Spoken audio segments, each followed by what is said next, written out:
Hello friends, कैसे हैं आप लोग। मेरा नाम है हितेश मिश्रा और आप देख रहे हैं आपका अपना favourite YouTube channel reasoning bye Hitesh sir और हितेश मिश्रा यूट्यूब चैनल। देखिए, आप सभी के लिए जो हम अभी आए हैं, हम आज बहुत इंपॉर्टेंट मुद्दे पे चर्चा करने आए हैं।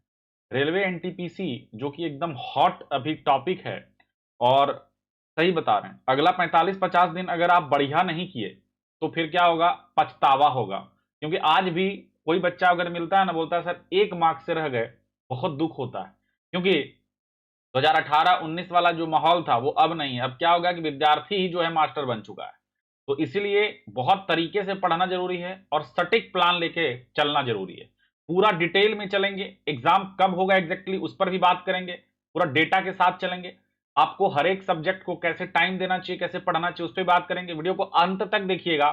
साथ ही साथ आप चैनल पर नए हैं तो चैनल को सब्सक्राइब कर लीजिएगा, क्योंकि डेली सुबह 10 बजे आपके लिए हम सेट लेके आ रहे हैं। तो एकदम आप लोग जो है, अब अगर चाहते हैं 85-90 मार्क्स ले आए तो जुड़िए हमारे साथ डेली। देखिए, आपको पता है कि टोटल वैकेंसी अपने पास कितनी है? 8,113, 3,445। टोटल जो वैकेंसी है अपनी 11,558 है ना? तो पूरा जो मतलब लड़ाई है वो इतने सीटों पर है। अब एक बात को समझिए कि इतने सीटों पर लड़ाई है, तो इतने सीटों पर लड़ाई है तो सभी को ये जानने का बहुत उत्सुकता है कि एग्जाम कब होगा। इस पर भी चर्चा करेंगे, लास्ट में इस पे आएंगे। लेकिन पहले और भी अन्य चीजों को देखते हैं। देखिए, अगर हम बात करें तो हम लोगों को पता है कि हम लोगों को जो पूछा जाएगा वो क्या क्या पूछा जाएगा। मैथमेटिक्स पूछा जाएगा भाई, 30 क्वेश्चन रहेगा, 30 मार्क्स, सब जानता है। रीजनिंग जो है 30 क्वेश्चन रहेगा, 30 मार्क्स। ठीक है। जीए जो है 40 क्वेश्चन रहेगा, 40 मार्क्स। टोटल सर 100 क्वेश्चन है और 100 मार्क्स। अब क्या होता है कि इसमें लोग रीजनिंग को ओवर कॉन्फिडेंट में इग्नोर कर देता है। लेकिन हम आपको बता दें कि रीजनिंग अगर आपका अच्छा रहेगा तो आप जो है एग्जाम में ज्यादा अच्छा कर पाएंगे। इसलिए ओवर कॉन्फिडेंट मत होइए। अभी जो प्रीवियस एग्जाम हुआ है ना, एएलपी का, आरपीएफ का, अन्य जो भी एग्जाम हुआ है, जेई का, आप थोड़ा पेपर देखिए, उसके लेवल को देखिए, उसके जो एक्सेप्शन क्वेश्चन है उसको देखिए। ठीक है ना? वैसे हम कोशिश कर रहे हैं कि अपना जो सेट 10 बजे लगवा रहे हैं उसमें भी उसको शामिल करें। तो हम जो है आपको ये कहना चाह रहे हैं कि इसको सटीक तरीके से कैसे प्लान करके हम 90 और 85, 85 से 90 हम स्कोर कर पाए, इसका हम जो है आपको एक रोड मैप देना चाहेंगे। देखिए, हम लोगों को पता है कि टोटल जो जीके जीएस है इस पर बहुत दारोमदार रहता है। और टोटल अगर हम बात करें जीके जीएस की, अगर हम बात करें डियर फ्रेंड्स, तो जीके जीएस में जो स्टैटिक पार्ट है अपना, उसमें 10 से 11 क्वेश्चन रहता है। 10 से 11 क्वेश्चन मतलब बहुत है, कम नहीं है। ज्योग्राफी में 3 से 4 क्वेश्चन रहता है। हिस्ट्री में 5 से 6 क्वेश्चन रहता है। साइंस में 9 से 10 क्वेश्चन रहता है। पॉलिटी 4 से 5 क्वेश्चन। करंट अफेयर 5 से 6 क्वेश्चन। इकोनॉमिक्स 3 से 4 क्वेश्चन। कंप्यूटर 1 से 2 क्वेश्चन। तो कहने का मतलब यह है डियर फ्रेंड्स कि अगर आप इस पर कमांड कर लेते हैं, इस पर अगर आप कमांड करते हैं, तो यहां बहुत ज्यादा आपको संघर्ष करना पड़ेगा। क्योंकि कहा जाता है कि जीके का सिलेबस वहां तक है जहां तक सूर्य की रोशनी है। हर चीज में जीके है कि नहीं? History, polity, geography, economics, physics, chemistry, biology, मतलब करंट अफेयर, कौन मर रहा है, कौन नया पद ले रहा है, कौन जीता, कौन हारा, किसको कौन अवार्ड मिला, ये सारा चीज आपको कमांड करना है। तो कहीं ना कहीं जीके आदमी को फंसा देता है। कितना चीज याद रखेगा? इतना तो दिमाग है ना, कितना चीज याद रखेगा। लेकिन हाँ, इसमें बेहतर कैसे कर सकते हैं, आप जो भी पढ़ते हैं उसको अंडरलाइन कीजिए, उसको रिवाइज कीजिए, मॉक टेस्ट लगाइए। आपका रिवीजन जब होते रहेगा दिक्कत नहीं होगी। ठीक है, और आगे आइए। अब हम बात करते हैं कि स्टैटिक में क्या क्या पूछा जा सकता है। तो स्टैटिक में आपको पूछा जा सकता है यूनेस्को से, अंतरराष्ट्रीय संगठन से, महत्वपूर्ण दिन और दिवस से, राष्ट्रीय उद्यान से, महत्वपूर्ण घरानों से, शास्त्रीय नृत्य पे, भारत और उनके पड़ोसी राज्य, मतलब पड़ोसी देश जो है उस पे, लोक नृत्य पे, खेल से, त्योहार से, प्रमुख खेल जो है उससे। ठीक है ना?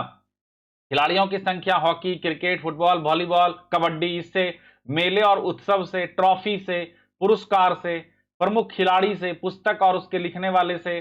ठीक है ना? जैसे अभी भाई जो आपका जो ज्ञानपीठ पुरस्कार मिला वो किसको मिला, वो पूछ दिया जाएगा। उनकी रचना कौन कौन सी बहुत प्रसिद्ध है, उससे पूछ दिया जाएगा। खिलाड़ी, और आजकल खिलाड़ी भी पुस्तक लिख रहे हैं, उससे पूछ दिया जाएगा। वाद्य यंत्र से, खेलों के प्रमुख आयोजन से, प्रमुख जो पर्यटन शहर हैं उससे, और एक्सेट्रा जो भी रहे। देखो, हर एक बार सिलेबस में एक्सेट्रा इसलिए क्योंकि कुछ भी पूछा जा सकता है। क्लियर हो गई बात? और आगे आइए। अब हम आगे बढ़ते हैं सर रीजनिंग।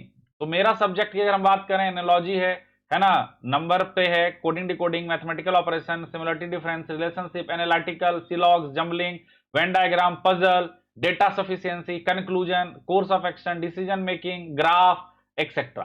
ठीक है। अगर हम मैथ्स की बात करें तो मैथ्स में ये सारा चीज पूछा जा सकता है।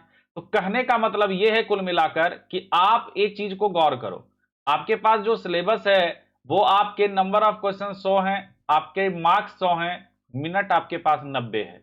इसको कवर करने के लिए एक ही रामबाण है, और वो है क्या पता है आपको? रामबाण जो है उसको हम कहते हैं सीपीआर। सीपीआर क्या होता है? Concept, practice, revision. Concept, practice, revision. अगर ये कोई बच्चा कर गया ना तो गारंटी के साथ उसका एग्जाम निकलना तय है। देखो जो 50-50 में रहता है ना, मन के हारे जीत, मन के हारे हार है, मन के जीते जीत। मन से जीतना बहुत जरूरी है कि हम इस बार निकाल लेंगे, हम पे रिस्पॉन्सिबिलिटी है, मेरा अंतिम पेपर है, अगले साल हमको नहीं बैठना एग्जाम में। इस माइंडसेट के साथ आपको बैठना पड़ेगा। बात समझ में आ रही है? तो कुल मिलाकर अगर हम बात करें कि सर एक बात बताइए कि इसका एग्जाम होने का चांस कब है, कब लगता है सर एग्जाम होगा? तो मैंने आपको पिछला वीडियो भी इस पर बनाया है और मैं फिर से यही कह रहा हूं कि अगर एग्जाम को सही तरीके से देखा जाए तो जहां तक मेरा पढ़ाने का अनुभव कहता है कि 15 मई से लेके आपका जो first week of June first week of June, ठीक ना, वो इसके बीच होने का उम्मीद है ना। संभव वो भी लिख रहे हैं, संभव, ठीक है, संभव लिख रहे हैं, क्योंकि अप्रैल में एकदम 100% चांस है कि नहीं होगा। कारण कि एएलपी सीबीटी 2, जेई सीबीटी 2, साथ ही साथ जो पैरामेडिकल वाला वो है, इसके अलावा एसएससी का कुछ एग्जाम है। तो कहने का मतलब ये है कि सब चीज को देखते हुए, और चूंकि एनटीपीसी बहुत बड़ा एग्जाम है तो इस वजह से जो है इसमें बहुत ज्यादा मतलब देख रेख के, समझ के, और उसके बाद ही चीजें होंगी। ठीक है ना, बात समझ में आ रही है? क्योंकि देखो कुल वैकेंसी जो है उस पर बहुत ज्यादा मतलब उनको एग्जाम तरीके से कराना पड़ेगा, और ऐसे भी रेलवे पर दाग लग चुका है, वो नहीं चाहेंगे कि अब कुछ वैसा हो। तो अगर हमारा आपको जानकारी अच्छा लगा, अगर बढ़िया लगा, तो चैनल को आप एक बार सब्सक्राइब जरूर कर लीजिएगा। रोज सुबह 10 बजे हम लाइव आते हैं, टेस्ट करवा रहे हैं आपको, आप हमारे साथ जरूर जुड़िए। साथ ही साथ अपने दोस्त नाते रिश्तेदार भाई बहनों को शेयर जरूर करिए। कोई भी डाउट हो कमेंट करिएगा।